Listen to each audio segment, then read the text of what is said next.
2024 ఎన్నికల్లో అధికార party YCP చిత్తుగా ఓడిపోవటం ఖాయమా? ఒక్క ఛాన్స్ అంటూ జెట్ స్పీడ్తో అధికారంలోకి వచ్చినా అంతే స్పీడ్లో అధికారానికి దూరం కానున్నారా?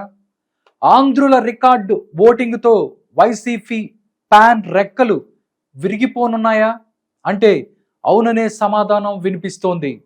కర్ణుడు చావుకు 100 కారణాలు అన్నట్లు జగన్పై వ్యతిరేకతకు అంతకంటే ఎక్కువ కారణాలే ఉన్నాయి.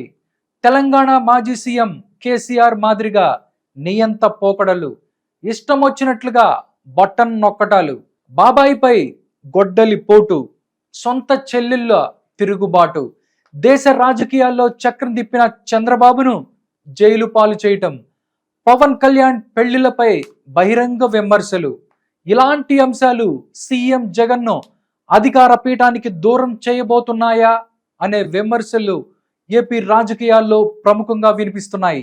తండ్రి వైఎస్ రాజశేఖర రెడ్డి చరిష్మా ఒక్క ఛాన్స్ ప్లీజ్ అంటూ 2019 ఎన్నికల్లో అధికారంలోకి వచ్చిన జగన్ ఎక్కడైతే మొదలు పెట్టాడో అక్కడే రాజకీయంగా సమాధి కానున్నాడు.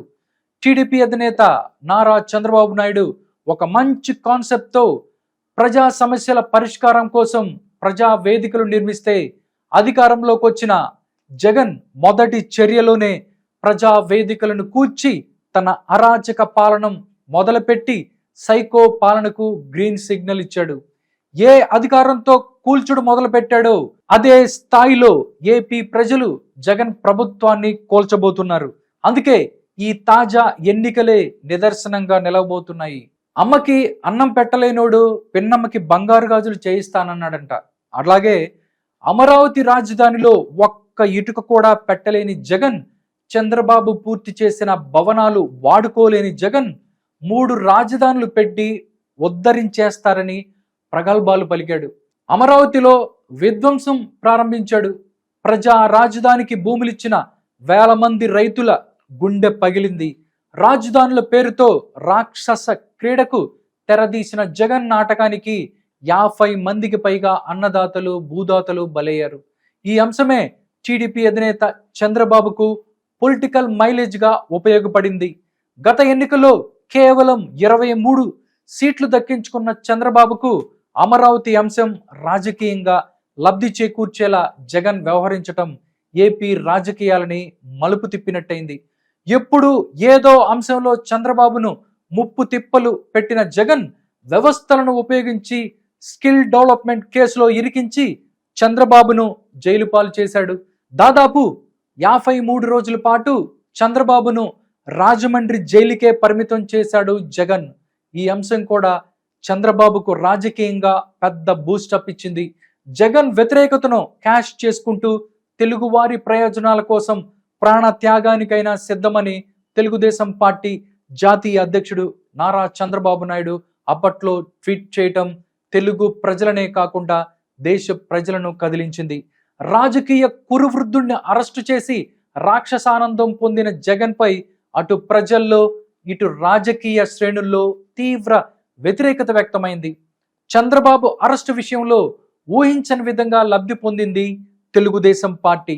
ఇక ఇసుక ర్యాంపులు జగన్ మాఫియా చేతిలోకి వెళ్ళిపోయాయి. కృత్రిమ ఇసుక కొరతతో భవన నిర్మాణ రంగం కుదేలైపోయింది. ఫలితంగా 120 రంగాలు సంక్షోభంలో పడ్డాయి. లక్షలాది మంది ఉపాధి కోల్పోయారు. చేసేందుకు పని లేక, తినేందుకు తిండి లేక దాదాపు 70 మంది భవన నిర్మాణ కూలీలు బలన్మరణాలకు పాల్పడ్డారంటే జగన్ అరాచక పాలన ఏ విధంగా సాగిందో అర్థం చేసుకోవచ్చు. ఇవన్నీ చాలవన్నట్లుగా అసెంబ్లీ గేటు కూడా తాకని జనసేన అధినేత సినీ నటుడు పవన్ కళ్యాణ్ వ్యక్తిగత జీవితంపై సంచలన ఆరోపణలు చేయటం, జగన్ మామయ్య అని పిలుచుకునే అభం శుభం తెలియని చిన్నారుల ముందు 3 పెళ్లిళ్లను ప్రస్తావించటం ఏపీ ప్రజలు జగన్ వ్యాఖ్యలను ఏమాత్రం జీర్ణించుకోలేకపోయారు. ఇక ఓ రాష్ట్రానికి ముఖ్యమంత్రి హోదాలో ఉండి సొంత బాబాయి హత్య కేసులో తీవ్ర ఆరోపణలు ఎదుర్కొనటం, ఇక చెల్లెళ్ళు వైఎస్ షర్మిల, సునీతలు జగన్పై తిరుగుబాటు చేయటం జగన్ కుటుంబ సభ్యులకే కాదు ఏపీ ప్రజలను కూడా తీవ్ర ఆలోచనలో పడేశాయి. ఇక రాజకీయ వ్యూహకర్త ప్రశాంత్ కిషోర్ ఏపీ రాజకీయాలపై రియాక్ట్ అవుతూ ఈ ఎన్నికల్లో జగన్ ఘోరంగా ఓడిపోతారని సంచలన వ్యాఖ్యలు చేశారు.